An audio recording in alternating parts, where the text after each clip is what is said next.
সাবেক বিতর্কিত নির্বাচন কমিশনার সিইসি প্রধান কাজী হাবিবুল আউয়ালকে আজকে পুলিশ গ্রেপ্তার করে এই 1 মিনিট আগে সিএমএম আদালতে তোলা হয়েছে। আজকে তার রিমান্ড শুনানি হবে এবং রিমান্ড শুনানির মধ্য দিয়েই বিজ্ঞ আদালত তার বিচারিক কার্যক্রম শুরু করবেন। একটা বিষয় আমি বলতে চাই, আপনি দেখেন না, এই যে কাজী হাবিবুল আউয়ালকে এখন পুলিশ পাহারায় নিয়ে গেছে, পুলিশ পাহারায়, তার মাথাটা নিচু, তার মুখে কোনো ভাষা নাই।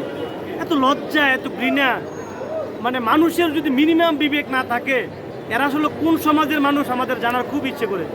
এর 3 দিন আগে গ্রেপ্তার করলো সাবেক সিইসি একেএম নুরুল হুদাকে।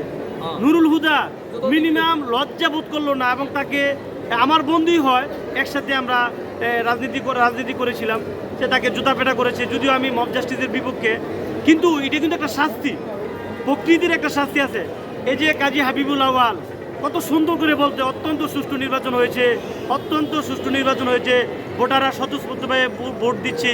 এই যে মিথ্যা বলে, এই জাতির সাথে প্রতারণা করে শুধুমাত্র শেখ হাসিনাকে খুশি করার জন্য তারা এই বাংলাদেশে এসেছে।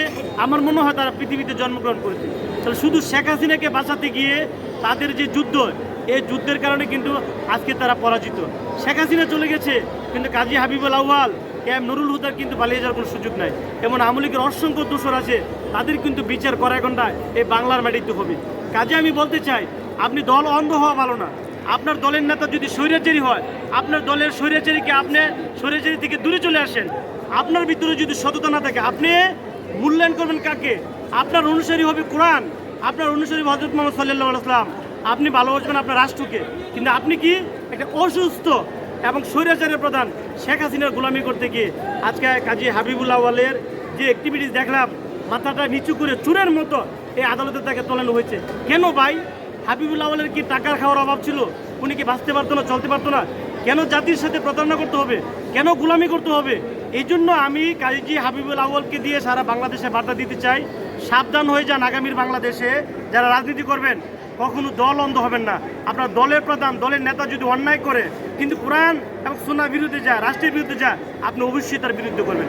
কারণ সবার আগে বাংলাদেশ, আপনি বাংলাদেশের পক্ষে কথা বলতে হবে, তাহলে বাংলাদেশের মানুষ আপনাকে ভালোবাসবে। আজকে যদি ইন্ডিয়ার বিপক্ষে আপনি কথা বলেন, এদেশের মানুষ আপনাকে ভালোবাসবে কেন? ইন্ডিয়া বাংলাদেশের মানুষের ম্যাক্সিমাম মানুষের শত্রু। তাহলে আপনি সাধারণ জনগণকে ভালোবাসলে জনগণ আপনাকে ভালোবাসবে, আপনি বাংলাদেশকে ভালোবাসলে বাংলাদেশের মানুষ আপনাকে ভালোবাসবে। আর এই দেশে থেকে, এই দেশের মাটি, এই দেশের তরুলতা, এই দেশের খাবারকে এই দেশের বিরুদ্ধে রাজাকারি করবেন, এই দেশের মানুষ আপনার বিচার করবে। তারা উপযুক্ত বিচার হোক, সেই প্রত্যাশা, এবং আগামী সুন্দর বাংলাদেশ জনতার বাংলাদেশ পার্টি প্রত্যাশা করে যে জনগণ দেশকে ভালোবাসবেন এবং দেশের স্বার্থে নিজেকে জলাঞ্জলি দেবেন, দেশপ্রেমিক হবেন, তাহলেই আমাদের রাজনীতি সার্থক হবে। ধন্যবাদ সবাইকে। আসসালামু আলাইকুম।